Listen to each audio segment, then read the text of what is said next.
Lời nguyền Lỗ Ban. Quyển 2 chương 3, Người mất dấu. Hơn 20 năm về trước, Lỗ Ân là một thiết huyết bảo tiêu trong nha môn quan tuần phủ Chiết Giang. Lúc đó, đội ngũ thiết huyết từ trên xuống dưới được chia làm 3 cấp, đó là đao khách, đao vệ và đao thủ. Lỗ Ân khi đó là một đao khách cao cường. Ông vốn đã có công phu gia truyền, sau khi gia nhập đội ngũ thiết huyết, lại được rèn luyện đao pháp thực dụng nhất, hiệu quả nhất trong chiến đấu thực tế, nên mọi chuyến bảo tiêu đều vượt qua hiểm nguy hoàn thành nhiệm vụ. Nhưng trong một lần, khi Lỗ Ân đến Phúc Kiến đón người nhà của quan tuần phủ, trên đường đã bị cường đạo tập kích. Trong lúc giao chiến hỗn loạn, ông đã đánh nhầm phải đại công tử đang cuống cuồng bỏ chạy. Sau khi đến Hàng Châu, do vết thương quá nặng, đại công tử đã không qua khỏi, Lỗ Ân cũng khó thoát khỏi tội chết. Lúc đó, Lỗ Thịnh Nghĩa cũng vừa đến Hàng Châu bái kiến đại sư phong thủy Định Vô Nghi. Nhận lời mời của quan tuần phủ, cả hai người đã đến dinh thự của ông ta để xem xét phong thủy. Lỗ Thịnh Nghĩa nhận ra kiến trúc nhà ở của tuần phủ có chỗ ác phá, và tìm được trên xà nóc của chính sảnh 5 cây đinh quan tài gỉ sét đã bị cưa mất đầu mũ. Đó chính là thứ đinh ngũ độc tuyệt hậu. Lỗ Thịnh Nghĩa đã giảng giải cho quan tuần phủ về mức độ nguy hại ẩn tàng trong đó, gán nguyên do cái chết của đại công tử cho chỗ ác phá này. Nhờ vậy Lỗ Ân mới thoát khỏi tội chết, chỉ bị đuổi về quê. Trong phong thủy học gọi những vị trí gây ảnh hưởng tới kết cục tổng thể là rì phá. Có loại rì phá được hình thành tự nhiên, cũng có loại là do con người tạo ra. Ác phá ở đây là một thủ đoạn độc ác do con người tạo ra, cố tình bố trí những thứ gây phá hoại kết cục phong thủy và gia thế vận đạo của người khác tại những vị trí xung yếu trong nhà của họ. Lỗ Ân là một hán tử cương cường trọng nghĩa, cho rằng mạng sống của mình do Lỗ Thịnh Nghĩa ban cho, nên đã đi theo Lỗ Thịnh Nghĩa từ đó. Ông ta cũng đổi sang họ Lỗ, lấy một chữ Y Ân để làm tên, thể hiện tấm lòng biết ơn và trung thành với Lỗ gia. Mặt khác, cũng đỡ mất công phiền hà giao nộp công văn đuổi về cho quan phủ tại quê cũ. Lỗ Thịnh Nghĩa và Lỗ Thiên Liễu bám sát sau lưng Lỗ Ân. Lỗ Thịnh Nghĩa luôn đi trước Lỗ Thiên Liễu nửa bước, đó chính là thói quen của ông cần phải đảm bảo an toàn cho Lỗ Thiên Liễu. Thói quen này xuất phát từ tình yêu thương ông dành cho cô, vốn dĩ cũng là lẽ đương nhiên. Nhưng nếu suy xét một cách sâu xa, tại sao ông lại yêu thương cô đến thế, từ đáy lòng ông cũng cảm thấy rất khó giải thích. Với ông, Lỗ Nhất Khí và Lỗ Thiên Liễu đều là những báu vật do ông trời ban tặng. Năm xưa khi ông và anh trai phá vách Bách Anh dưới nước, đã trúng phải lời nguyền tuyệt hậu. Lời nguyền còn chưa hóa giải, vậy mà ông trời đã ban cho ông những hai đứa con bảo bối. Đứa con ruột Lỗ Nhất Khí chắc chắn là một bảo bối, nhưng ông không dám giữ bên mình, còn đứa con gái mà ông nhặt được đây cũng là một bảo bối, nhưng ông không thể rời xa. Năm đó, sau khi gửi Lỗ Nhất Khí đi, ông Lục đã giúp ông tính toán quẻ Phục Hy. Quẻ tượng nói rằng phía tây nam Mộc Vương sẽ xuất hiện kỳ tài, ngày sau không chừng hữu dụng. Thế là ông một thân một mình lặn lội tìm kiếm khắp vùng Tây Nam, nhưng không gặp được gì cả. Một hôm, ông đến vùng Đại Lý, nhận lời của Vô Do Pháp Sư tại chùa Thiên Long, đến giúp chùa điêu khắc một khám thờ bằng gỗ với chủ đề Quan Âm thuyết pháp lánh phàm trần. Khi nhắc đến nhành liễu cầm trên tay Quan Âm, ngoài cổng bỗng xuất hiện một bé gái chừng 5-6 tuổi, áo quần rách rưới, mặt mũi lấm lem. Đứa bé nhìn chằm chằm vào chiếc bát đựng mấy cái bánh mà Lỗ Thịnh Nghĩa chưa kịp ăn đang để trên bàn rụt rè lên tiếng. Cha ơi, con đói. Lỗ Thịnh Nghĩa nghe vậy, trong lòng trào dâng một nỗi xót xa, bàn tay cầm dao khẽ run rẩy, rạch hỏng cành liễu, cứa đứt cả ngón tay ông. Một giọt máu hồng nhỏ trên cành liễu, hòa cùng một giọt nước mắt nóng hổi. Lúc này, từ trong đại điện phổ tế, Vô Do đại sư đang tụng niệm Phật hiệu, bỗng cất tiếng sang sảng mà nói vọng ra. Vô Do tức là do trời, Liễu Đức tức là liễu trời, ý trời tức là ý người, con gái của trời chính là con gái ông đấy. Và sau chuyến đi Tây Nam lần ấy, Lỗ Thịnh Nghĩa đã đưa theo về một cô con gái nhỏ, đặt tên là Lỗ Thiên Liễu. Lúc đó, Lỗ Thiên Liễu không biết mình từ đâu lưu lạc tới Đại Lý, cũng chẳng biết mình bao nhiêu tuổi. Lỗ Thịnh Nghĩa liền coi như đứa bé bằng tuổi Lỗ Nhất Khí, ngày sinh cũng lấy cùng với sinh nhật của Lỗ Nhất Khí. Khi mới đi vào trong cổng, Lỗ Thiên Liễu bám sát theo sau Lỗ Thịnh Nghĩa, nhưng sau đó cô dần dần tụt lại. Không phải cô không theo kịp, mà cô cố ý bước chậm hơn. Vì cô còn phải vừa đi vừa tụ khí ngưng thần, giữ cho ba giác tỉnh táo, để đến lúc quan trọng có thể ứng phó kịp thời. Ba giác tỉnh táo là gì? Thính giác, khứu giác và xúc giác của Lỗ Thiên Liễu đều nhạy bén khác thường. Cô chỉ cần ngưng thần tụ khí, tập trung tâm lực, Ba giác này lập tức có thể cảm nhận được những thứ cực kỳ vi tế như kiến bò cỏ mọc, mùi khí vị đá, và đặc biệt rất nhạy cảm với những thứ ô uế quái dị. Chính nhờ khả năng đặc biệt bẩm sinh, nên cô đã dễ dàng luyện được công phu tịch trần của Lỗ gia. Tịch trần tức trừ bụi, có nghĩa là trừ bỏ những thứ ô uế. Kỹ thuật này xuyên suốt trong toàn bộ quá trình xây dựng, do mỗi một khâu, hoặc vô tình hoặc cố ý, đều có thể lưu lại chỗ phá bại, cần phải dùng phương pháp này để trừ bỏ và bổ cứu. Đặc biệt là sau khi khánh thành, phải tiến hành vệ sinh quét dọn tất cả mọi bộ phận của toàn bộ công trình kiến trúc. Cần phải dọn dẹp bụi bặm và những thứ dơ bẩn, đồng thời cũng phải loại bỏ tất cả ám phá minh xung gây phá hoại đến các tướng phong thủy tổng thể. Vì vậy kỹ pháp này yêu cầu người thực hiện phải thuần thục khinh công mới có thể lên xuống dễ dàng trong toàn bộ công trình kiến trúc. Cô ngộ tính rất cao, luyện công phu tịch trần chẳng tốn bao nhiêu tâm lực. Về sau, khi đã lớn lên, cô dần dần nhận thấy rằng, trong những thứ mà ba giác của mình có thể cảm nhận được, không phải thứ nào cũng có thể giải quyết bằng tịch trần. Thế là cô cả ngày bám riết lấy ông Lục để học công phu bố cát và thiên sư pháp. Ở bên ông Lục lâu ngày, giờ cô nói tiếng Ngô còn thuần thục hơn cả ông Lục. Tức là bố trí tốt lành, thực ra phương pháp này chính là xem phong thủy, định vị trí. Nếu có thứ gì gây nguy hại cho các tướng phong thủy hoặc bản thân cách cụ có chỗ thiếu sót, có thể áp dụng một phương thức nhất định để bổ cứu. Phương pháp này cần phải kết hợp kiến thức của phong thủy học và kiến trúc học. Trong toàn bộ quá trình xây nhà, tất cả những khâu cần phải dùng nghi thức để đảm bảo cho sự may mắn tốt lành của cách cục phong thủy, cũng đều được thực hiện bởi phương pháp bố cát. Ông Lục thời trẻ đã học thiên sư pháp ở núi Long Hổ, mặc dù chỉ học được chút ít, nhưng cũng đã đủ vốn liếng để đối phó với những thứ ma quỷ quái lặt vặt. Nhưng Lỗ Thiên Liễu vẫn chưa hài lòng, cô thậm chí còn theo ông Lục lên tận núi Long Hổ, nói là muốn học được thiên sư pháp chính tông huyền diệu hơn nữa. Ông Lục dẫn Lỗ Thiên Liễu lên núi Long Hổ, nhưng chỉ ở đó 7 ngày đã quay về. Các vị đạo sĩ già phong thái từ thần tiên ở núi Long Hổ đều rất quý mến Lỗ Thiên Liễu, thế nhưng không ai chịu dạy thiên sư pháp cho cô, mà chỉ giảng giải chút ít về bát quái diệt số, kỳ môn độn giáp, và kể cho cô nghe một số vật quái dị, việc ly kỳ khác. Họ đều cho rằng cô không cần phải học, vì cô đã lờ mờ hiển hiện tướng ê Bích Nhãn Thanh Đồng. Đạo gia và Đông y đều cho rằng Bích Nhãn Thanh Đồng là thần tiên. Vì vậy, chí ít Lỗ Thiên Liễu cũng là nửa người nửa tiên, yêu ma quỷ quái nhìn thấy cô sẽ phải né tránh. Lỗ Thiên Liễu lại cho rằng đó là cái cớ để các lão đạo sĩ từ chối truyền dạy tuyệt kỹ cho mình. Nhưng nghĩ lại mình cũng chỉ là một đứa con gái, quả thực không thích hợp để học các thuật rước thần đuổi ma, nên cũng thôi không nài nỉ thêm nữa. Có nghĩa là mắt biết con ngươi xanh. Nhà cửa vùng Giang Nam thường có bố cục khuất khúc quanh co, ẩn tổng thể trong chi tiết. Rất nhiều viên lâm trạch viện lớn có bố cục chẳng khác nào một mê cung. Nhà cửa xây theo phong cách này, khi bày khảm đặt nút, hay ám toán kẻ đột nhập, thường sẽ nhắm vào người đầu tiên và cuối cùng để ra tay, chứ không hướng mũi tấn công vào những người ở giữa. Vì đường lối bên trong rất ngắn, liên tục rẽ ngoặt quanh co, che chắn khéo léo, người đi phía trước đã qua chỗ ngoặt đến mấy bước, mà người sau chưa chắc đã bám theo kịp. Người đi sau đến chỗ rẽ, phải quan sát kỹ mới biết được phía trước nên đi đường nào. Đôi khi, mặc dù đã nhìn thấy người phía trước, nhưng con đường dưới chân chưa chắc đã dấn được tới nơi, không chừng lại có ao nhỏ, cầu ngắn chắn đường, phải đi vòng sang bên cạnh. Chỉ có người ở giữa mới có thể luôn phối hợp được với hai phía trước sau, và trước mặt sau lưng cũng luôn có người hỗ trợ che chắn. Vì vậy, Quan Ngũ Lang vốn định đi sau cùng, nhưng đã bị ông Lục ngăn lại. Ông biết rõ mặc dù Quan Ngũ Lang dũng mãnh kiên cường không màng sống chết, nhưng anh ta quá thật thà, rất dễ mắc lừa. Nếu như để anh ta đi đoạn hậu, chỉ cần hơi tụt lại phía sau, chắc chắn sẽ trúng bẫy. Thế là Quan Ngũ Lang đi lên phía trước ông Lục. Anh ta đeo xéo cái gùi tròn sau lưng, tay nắm chặt chuôi đao bằng sắt sống. Dẫu rằng Ngũ Lang là đệ tử của Lỗ Ân, nhưng anh ta lại không biết đao pháp xuân thu. Điều này có liên quan tới ngộ tính và thể trạng, cũng liên quan đến tính khí và nhân cách của anh ta. Ngũ Lang mới 9 tuổi đã bắt đầu theo nghề kéo thuyền ở bên sông Vận Hà, nhưng khi đó, sức ăn đã khỏe gấp đôi người trưởng thành, sợi dây kéo thuyền sau lưng anh ta bao giờ cũng căng hơn tất cả những người khác. Ngũ Lang mồ côi cha mẹ từ tấm bé, bẩm sinh sức khỏe hơn người, nhưng lại không phải là một nhân tài luyện võ, vì bản tính quá chất phác, thiếu linh hoạt. Thế nhưng lại rất thích hợp để luyện kỹ pháp lập trụ, trong công phu lục hợp của Lỗ gia.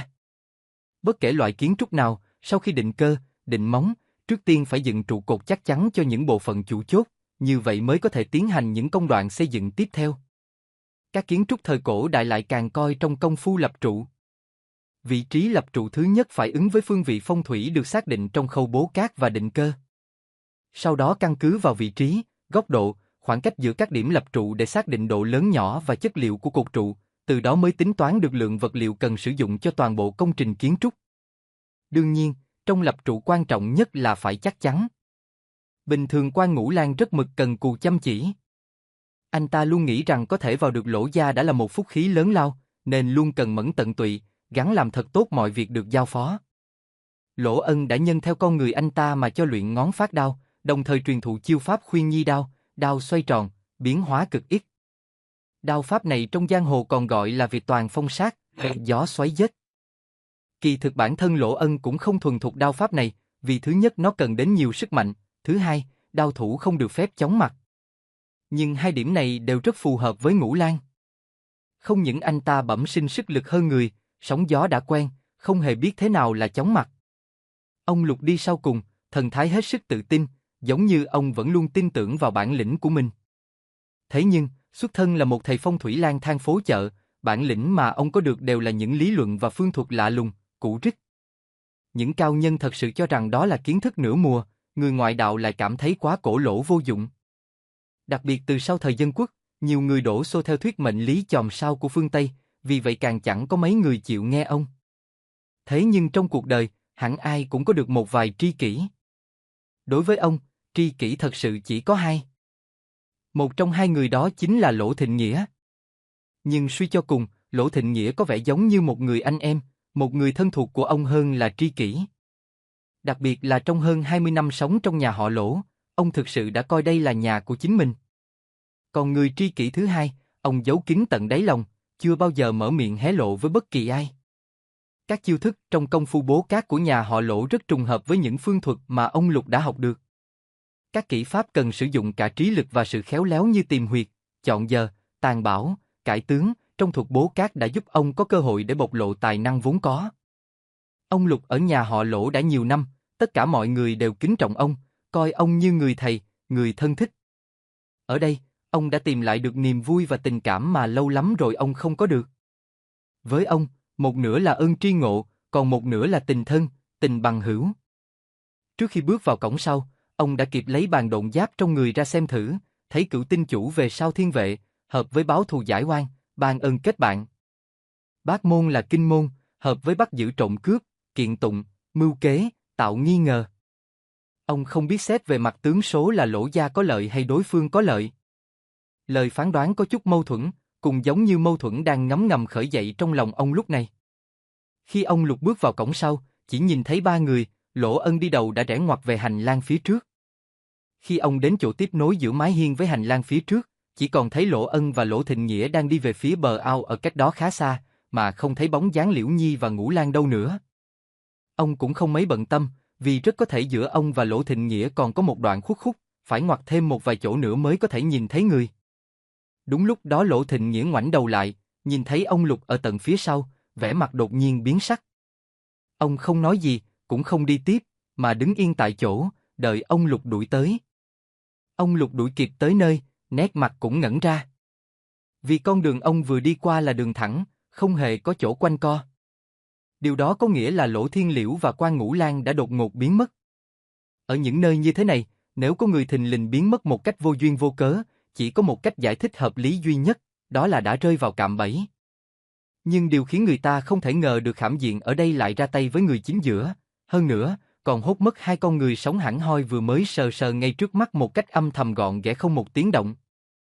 Khảm Diện đó rốt cục được bố trí theo kiểu gì? Thủ đoạn thật quá đổi bất thường. Nhưng cho dù là bình thường hay bất thường, chúng đã đạt hiệu quả như mong muốn trong sự kinh ngạc sững sờ của đối thủ. Mọi người tiếp tục đi đi, tôi ở đây tìm họ. Ông Lục nói. Ông vốn yêu quý Lỗ Thiên Liễu và Quan Ngũ Lang hết mực, với một người không nhà cửa vợ con như ông, niềm vui trong suốt những năm tháng vừa qua đều là nhờ hai đứa trẻ này mang lại. Tình cảm giữa họ đã gắn bó đến mức khó có thể chia lìa. Lỗ Thịnh Nghĩa không nói lời nào. Trong ánh mắt ông, một niềm kiên nghị đã lấn át mọi cảm xúc khác. Ông quả quyết quay người bước đi. Và lúc này, ông mới phát hiện Lỗ Ân không hề dừng lại. Ông ta đã rẽ vào con đường nhỏ lát đá trứng ngỗng rợp bóng hoa che, và mất hút phía sau một hòn non bộ. Lỗ Ân không hề quay đầu lại, ông tập trung toàn bộ sức chú ý vào con đường phía trước, không hề để ý đến phía sau. Cũng không trách được ông, vì nhiệm vụ của ông là đi trước mở đường. Hơn nữa, đi sau ông còn có mấy người bản lĩnh cao cường, nên ông cũng không cần thiết phải phân tâm. Sau hòn non bộ có mấy cái gốc cây cao lớn, khiến cả một góc vườn trở nên âm u khác thường. Con đường nhỏ liên tục xuất hiện những đoạn bậc thang dẫn xuống phía dưới. Lỗ Ân thận trọng men theo, đến trước một căn lầu nhỏ bên cạnh ao nước. Căn lầu quả thực rất nhỏ, lầu trên lầu dưới đều chỉ có duy nhất một phòng, mặt tường quay về phía ao nước của cả hai tầng lầu đều lượn hình vòng cung. Tại tầng dưới, chỗ nhìn ra ao nước có một thềm đá bằng phẳng rộng chừng 1-2 trượng vuông chìa ra ngoài mặt nước. Mái lầu có đầu đao nhô lên cao vút, mái giữa hai tầng lầu cũng có đầu đao uốn cong. Dưới hai mái đều có treo hoành phi, bức phía trên viết Y Gác Quang Minh, bức dưới viết Ê Đài Hí Liên. Lỗ Ân dừng lại trước căn lầu, ông vẫn không quay đầu lại. Thật kỳ lạ, chẳng lẽ một vị thiết huyết đao khách lừng lẫy một thời, giờ nay ngay cả việc người sau lưng không đi theo kịp cũng không phát hiện ra hay sao? Đúng vậy, ông không phát hiện ra. Vì trực giác đã mách bảo ông rằng, phía sau ông vẫn luôn có người bám sát. Mặc dù sau khi vào cổng, họ bước đi hết sức nhẹ nhàng, không phát ra một tiếng động, nhưng tất cả mọi hơi hướng động tĩnh dù nhỏ nhất cũng không thể lọt khỏi đôi tai tinh tường của Lỗ Ân. Vì thế mà ông biết, từ lúc bước vào cổng cho đến giờ, bước đi và động tác của người phía sau vẫn không hề thay đổi, mức độ nặng nhẹ cũng rất đồng đều. Và điểm quan trọng nhất chính là bước chân và động tác đó vô cùng quen thuộc với ông. Lỗ Ân lại tiến thêm mấy bước về phía căn lầu, đến bên cạnh một gốc cây lớn ven bờ ao. Từ vị trí này, có thể nhìn xuyên qua chấn sông hoa của cửa sổ tầng 1, quan sát được mọi thứ bên trong. Căn lầu tuy nhỏ nhưng bài trí rất tinh tế.